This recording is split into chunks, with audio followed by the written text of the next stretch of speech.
اعوذ باللہ من الشیطان الرجیم بسم اللہ الرحمن الرحیم الصلاۃ والسلام علیک یا سیدی یا رسول اللہ الصلاۃ والسلام علیک یا سیدی یا شفیع المرسلین۔ جی تو ساتھیو، ہم لوگ آقا کریم صلی اللہ علیہ وآلہ وسلم کی سیرت مصطفیٰ صلی اللہ علیہ وآلہ وسلم کا مطالعہ کر رہے ہیں۔ تو آئیے اب ہم سیرت مصطفیٰ صلی اللہ علیہ وآلہ وسلم پڑھنے کا سلسلہ آگے سے پھر شروع کرتے ہیں، جہاں سے ہم نے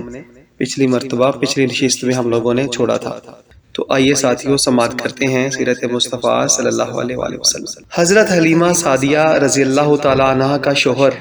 حضور رحمت دو عالم صلی اللہ علیہ وآلہ وسلم کی یہ برکتیں دیکھ کر بہت حیران رہ گئے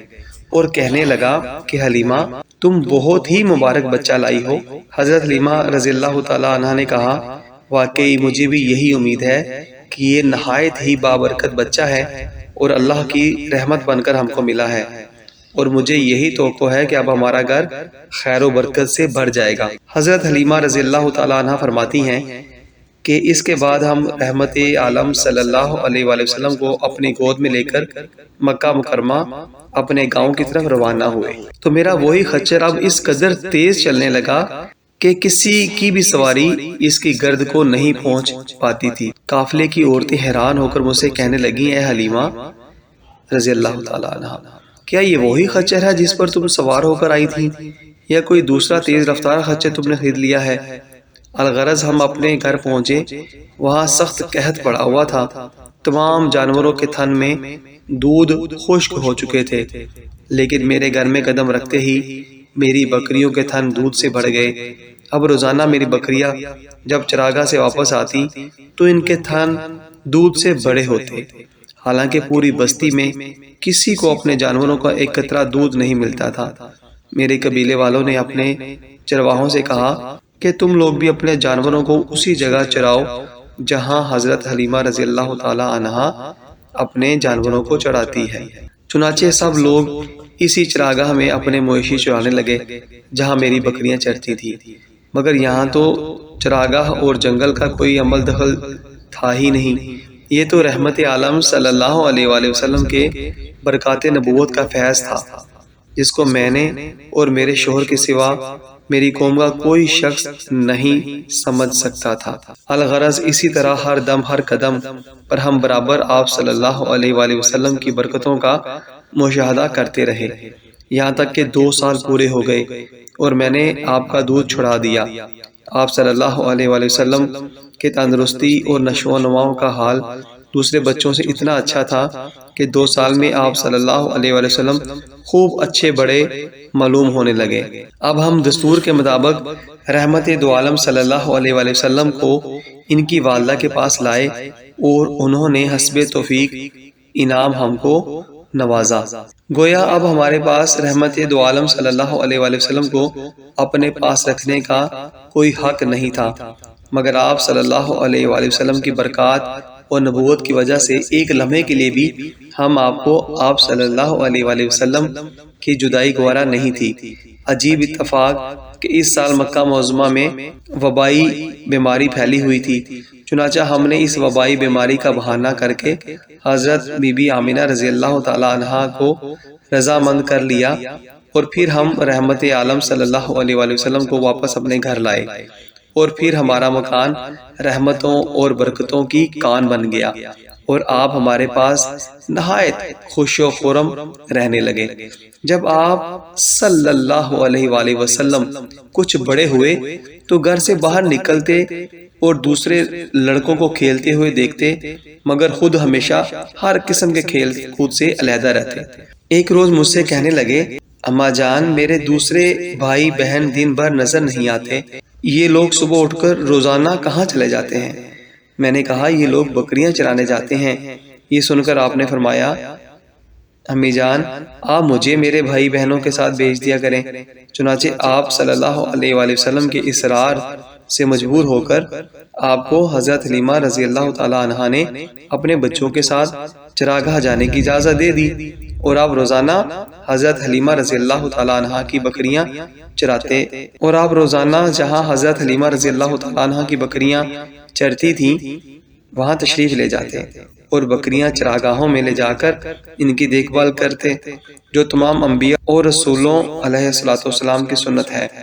آپ نے اپنے عمل سے بچپن میں ہی اپنی ایک خصلت نبوت کا اظہار فرما دیا۔ ایک دن آپ صلی اللہ علیہ وآلہ وسلم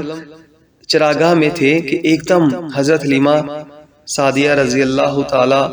عنہا کے ایک فرزند زمرہ دوڑتے اور ہانپتے کانپتے ہوئے اپنے گھر آئے اور کہنے لگے، اماں جان، اماں۔ حضرت بی بی حلیمہ رضی اللہ تعالیٰ عنہ سے کہا کہ اماں جان، بڑا غضب ہو گیا۔ محمد صلی اللہ علیہ وآلہ وسلم کو 3 آدمیوں نے جو بہت ہی سفید لباس پہنے ہوئے تھے زمین پر لٹا دیا اور ان کا شکم پھاڑ ڈالا ہے، اور میں اسی حال میں ان کو چھوڑ کر بھاگا ہوا آیا ہوں۔ یہ سن کر حضرت حلیمہ رضی اللہ تعالیٰ عنہا اور ان کے شوہر دونوں بدحواس ہو کر گھبرائے ہوئے دوڑ کر جنگل میں پہنچے تو یہ دیکھ کر آپ صلی اللہ علیہ وآلہ وسلم بیٹھے ہوئے ہیں مگر خوف و ہراس سے چہرہ زرد اور اداس ہے۔ حضرت حلیمہ رضی اللہ تعالیٰ عنہ کے شوہر نے انتہائی مشفقانہ لہجے میں پیار سے چمکا کر پوچھا، بیٹا کیا بات ہے؟ آپ صلی اللہ علیہ وآلہ وسلم نے فرمایا، 3 شخص جن کے کپڑے بہت سفید اور صاف ستھرے تھے میرے پاس آئے اور مجھ کو لٹا کر میرا شکم چاک کر کے اس میں سے کوئی چیز نکال کر باہر پھینک دی اور پھر کوئی چیز میرے شکم میں ڈال کر شگاف کو سی دیا، لیکن مجھے ذرا برابر بھی کوئی تکلیف نہیں ہوئی۔ یہ واقعہ سن کر حضرت حلیمہ رضی اللہ تعالی عنہا اور ان کے شوہر دونوں بے حد گھبرائے، اور شوہر نے کہا، حلیمہ رضی اللہ تعالی عنہا، مجھے ڈر ہے کہ ان کے اوپر شاید کچھ آسیب کا اثر ہے، لہٰذا بہت جلد تم ان کو ان کے گھر والوں کے پاس چھوڑ آؤ۔ اس کے بعد حضرت حلیمہ رضی اللہ تعالی عنہا آپ کو لے کر مکہ مکرمہ آئیں، کیونکہ انہیں اس واقعہ سے یہ خوف پیدا ہو گیا تھا کہ شاید اب ہم کما ہوکا ان کی حفاظت نہ کر سکیں گے۔ حضرت حلیمہ رضی اللہ تعالی عنہا نے جب مکہ معظمہ پہنچ کر آپ صلی اللہ علیہ وآلہ وسلم کی والدہ ماجدہ رضی اللہ تعالیٰ عنہ کے سپرد کیا تو انہوں نے دریافت کیا کہ حلیمہ رضی اللہ تعالیٰ عنہ، تم تو بڑی خواہش اور چاہ کے ساتھ میرے بچے کو اپنے گھر لے گئی تھی، پھر اس قدر جلد واپس لے آنے کی وجہ کیا ہے؟ حضرت حلیمہ رضی اللہ تعالیٰ عنہ نے شکم چاک کرنے کا واقعہ بیان کیا اور آسیب کا شبہ ظاہر کیا تو حضرت بی بی آمنہ رضی اللہ تعالیٰ عنہ نے فرمایا کہ ہرگز نہیں، خدا کی قسم میرے نور نظر پر ہرگز کبھی بھی کسی جن یا شیطان کا عمل دخل نہیں ہو سکتا۔ میرے بیٹے کی بڑی شان ہے۔ پھر ایام حمل اور وقت ولادت کے حیرت انگیز واقعہ سنا کر حضرت حلیمہ رضی اللہ تعالیٰ عنہ کو مطمئن کر دیا، اور حضرت حلیمہ رضی اللہ تعالیٰ عنہ آپ صلی اللہ علیہ وآلہ وسلم کو آپ کی والدہ ماجدہ کے سپرد کر کے اپنے گاؤں میں چلی گئیں، اور آپ صلی اللہ علیہ وآلہ وسلم